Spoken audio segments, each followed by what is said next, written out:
Good morning. आज हम पढ़ेंगे बसने की प्रक्रिया, अर्थात जो मानव है उस मानव ने अपना जो स्थायी जीवन है वो किस तरीके से वो जो बसने की प्रक्रिया है वो किस प्रकार से हुई है उसको पढ़ेंगे।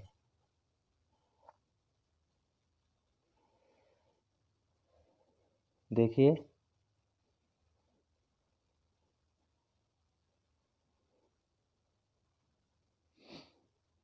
एक नवीन जीवन शैली।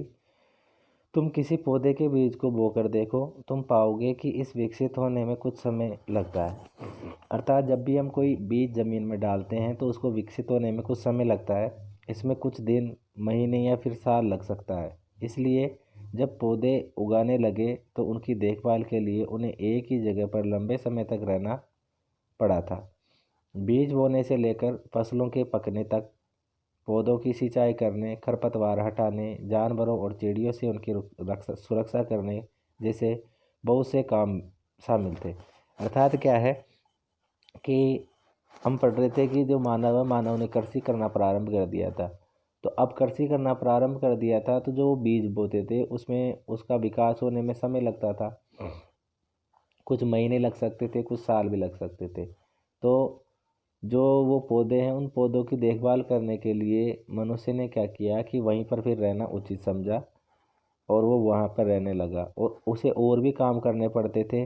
जैसे पौधों की सिंचाई करनी है, खरपतवार हटाना है, जानवरों और चिड़ियों से उनकी सुरक्षा करना है, ये सब चीज़ें शामिल थी। अनाज को भोजन और बीज दोनों ही रूपों में बचा कर रखना आवश्यक था। अर्थात जो अनाज था जब वो पैदा होता था उसे दो रूपों में वे बचा कर रखते थे। पहला तो खाने के लिए और दूसरा दोबारा वो बीज बोएंगे, इसलिए भी उनको बचा कर रखना पड़ता था। इसलिए लोगों को इसके भंडारण की बात सोचनी पड़ी, अर्थात लोग उन्हें भंडार करने लगे, उन्हें बचाने लगे। बहुत से इलाकों में लोगों ने मिट्टी के बड़े बड़े बर्तन बनाए, टोकरियाँ बुनी और फिर ज़मीन में गड्ढा खोदा। क्या तुम्हें लगता है कि शिकारी या भोजन संग्रह करने वाले बर्तन बनाते और उनका उपयोग करते होंगे? ठीक है, तो बिल्कुल वो अपना जो अनाज है उसे संग्रह करने के लिए वो ये जो पात्र है इनका उपयोग करते होंगे। टोकरियाँ उन्होंने बुनी है, मिट्टी के बड़े बड़े बड़े बर्तन बनाए हैं। तो इनसे पता लगता है कि किस तरीके से वो भोजन का संग्रह करते थे। जानवर चलते फिरते खाद्य भंडार।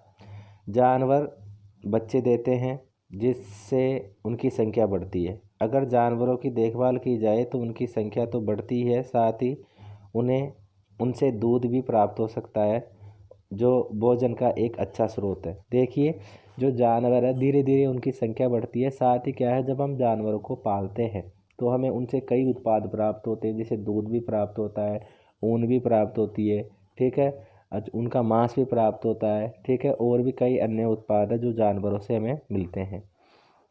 यही नहीं, जानवरों से हमें मांस भी मिलता है। दूसरे शब्दों में पशुपालन भोजन के भंडारण का एक तरीका है। अर्थात हम पशु पालेंगे तो वो हमारे भोजन के रूप में काम में आता है।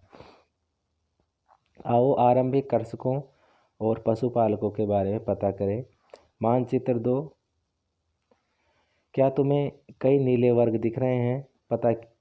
पता है इनमें से प्रत्येक बिंदु उस जगह को दर्शाता है जहाँ पुरातत्वविदों की शुरुआती कृषकों और पशुपालकों के होने के साक्ष्य मिले। अर्थात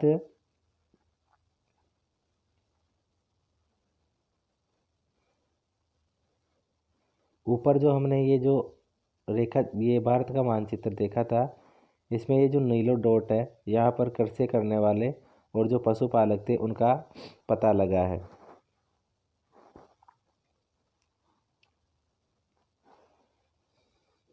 ये पूरे उपमहाद्वीप में पाए गए हैं। इसमें सबसे महत्वपूर्ण पश्चिमोत्तर अर्थात पश्चिम और उत्तर क्षेत्र में, आधुनिक कश्मीर में और पूर्वी तथा दक्षिणी भारत में पाए गए हैं। अर्थात हर जगह ये जो पशुपालक और जो कृषक हैं वो पाए गए हैं। वास्तव में निर्दिष्ट स्थान कृषकों और पशुपालकों की बस्तियां थी।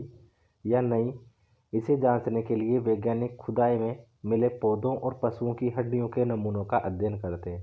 अर्थात जो किसान है जब वह कृषि करते थे तो उसके जो पौधे, उसके जो बीज है वो प्राप्त हुए हैं, साथ में जो जानवरों की हड्डियां हैं वो भी प्राप्त हुई है, तो इनसे वो पता करते हैं।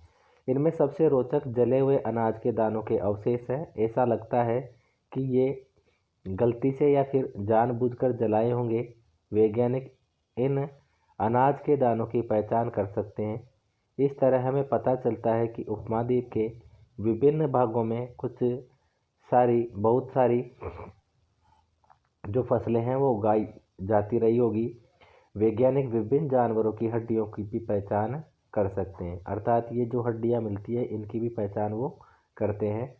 स्थायी जीवन की ओर पुरातत्वविदों को कुछ पुरास्थलों पर झोपड़ियों और घरों के निशान मिले हैं, जैसे बुर्ज होम अर्थात वर्तमान कश्मीर में के लोग गड्ढे के नीचे घर बनाते थे, जिन्हें गर्तवास कहते थे। अर्थात क्या करते थे, जमीन को खोद कर गड्ढा बनाते थे और गड्ढे में फिर वो अपना घर बनाते थे, जिन्हें क्या कहते थे, गर्तवास कहते थे।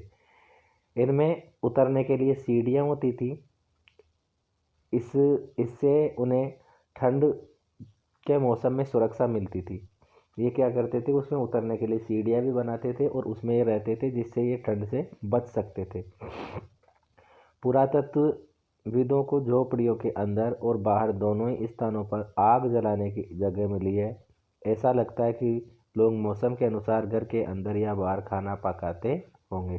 अर्थात जैसे जैसे मौसम बदलता था वो क्या है, अपना जो खाना है या तो वो अंदर बनाते थे या बाहर बनाते थे।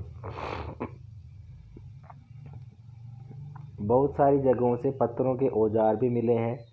इनमें से कई ऐसे हैं जो पुरापाषाण युगीन उपकरणों से भिन्न थे, अर्थात जो पाषाण काल था उससे ये भिन्न थे, इसलिए इसे नवपाषाण युग का माना गया है। इनमें से वे औजार भी हैं जिनकी धार को और अधिक पैना करने के लिए उन पर पॉलिश चढ़ाई जाती थी। ओखली और मूसल का प्रयोग अनाज तथा वनस्पतियों से प्राप्त अन्य चीज़ों को पीसने के लिए किया जाता है। अर्थात मूसल और जो ओखली होती है उसमें अनाजों को पीसने का भी अवशेष मिला है। आज हजारों साल बाद भी ओखली और मूसल का प्रयोग अनाज पीसने के लिए किया जाता है। उसी तरह प्राचीन प्रस्तर युगीन अर्थात जो पाषाण युग था, अर्थात जो पत्थर का युग था, उसमें औजारों का निर्माण और प्रयोग लगातार होता रहा। कुछ औजार हड्डियों से भी बनाए जाते थे। ये देखिए इनके औजार है, नवपाषाण युग के उपकरण है ये, तो ऐसे उपकरण वो बनाते थे। नवपाषाण युग के पुरास्थलों से कई प्रकार की मिट्टी के बर्तन मिले हैं। कभी कभी इन पर अलंकरण भी किया जाता था। बर्तनों का उपयोग चीज़ों को रखने के लिए किया जाता था। ये जो बर्तन है, इन बर्तनों पर क्या करते थे वो, इन बर्तनों में वो उनका जो सामान था उनको रखने के लिए इनको काम में लेते थे। धीरे धीरे लोग बर्तनों का प्रयोग खाना पकाने के और खाना बनाने के लिए करने लगे। चावल, गेहूँ तथा दलहन जैसे अनाज अब आहार का महत्वपूर्ण हिस्सा बन गए। इसके साथ साथ अब लोग कपड़े भी बुनने लगे थे। इसके लिए कपास जैसे आवश्यक पौधे उगाए जाने लगे। अर्थात जो कपड़ा बनाते हैं, कपड़े के लिए कपास की आवश्यकता होती है, इसलिए उन्होंने कपास उगाना शुरू कर दिया था। क्या ये परिवर्तन हर जगह एक साथ ही आए होंगे? ऐसी बात नहीं है। एक तरफ जहाँ कई जगहों पर स्त्री पुरुष शिकार और भोजन संग्रह का काम करते थे, तो वहीं पर अन्य लोगों ने हजारों साल के दरमियान धीरे धीरे खेती और पशुपालन को भी अपना लिया। अर्थात परिवर्तन हुआ है।